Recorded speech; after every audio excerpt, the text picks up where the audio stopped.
بازار کی گلیوں میں صبح کا اجالا دھیرے دھیرے پھیل رہا تھا، مگر مہک کے لیے سورج ہمیشہ وقت سے پہلے نکل آتا تھا۔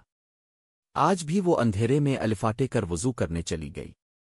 نماز فجر کے بعد اس نے ماں کے بستر کے قریب بیٹھ کر دعا مانگی، یا اللہ میرے ابا کو شفا دے دے اور مجھے حلال رزق کے راستے پر قائم رکھ۔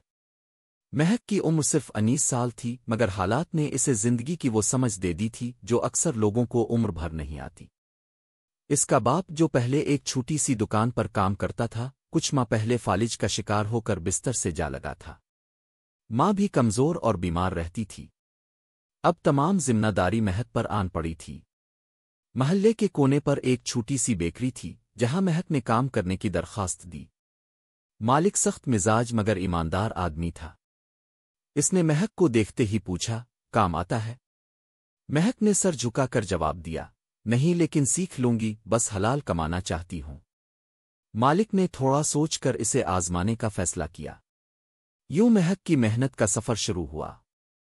وہ صبح 7 بجے بیکری پہنچتی، میدے گوندھتی، صفائی کرتی اور دن بھر کھڑی رہتی اور بسکٹ بناتی۔ کچھ لوگ اس کی عزت کرتے، کچھ تنگ کرتے، کچھ تماشائی بن کر تکتے، مگر مہک نے نظریں جھکائے، لب بند کیے، اپنا راستہ چنا ہوا تھا۔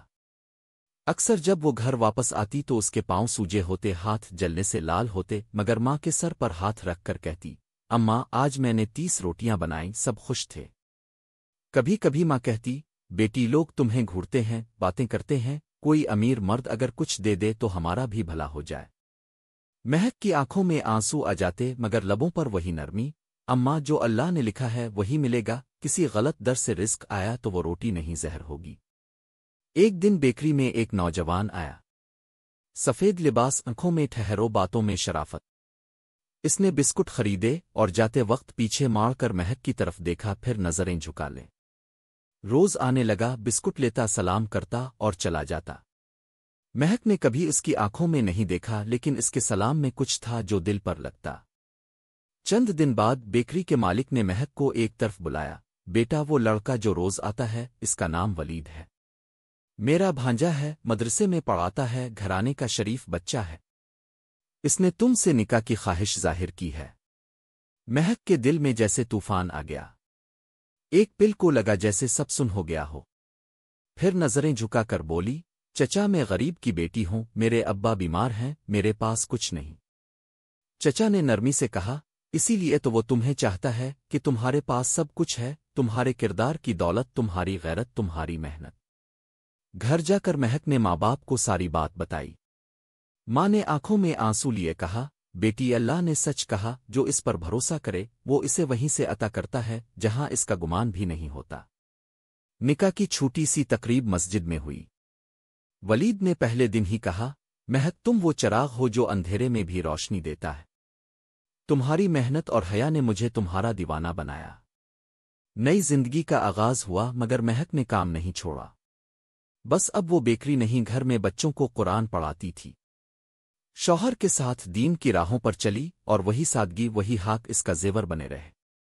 کئی برس بعد جب مہک کے بچے بڑے ہو چکے تھی، اس کی بیٹی نے پوچھا، امی اب نے کبھی یہ نہیں سوچا کہ آسان راستہ اپنا لے جب زندگی اتنی مشکل تھی؟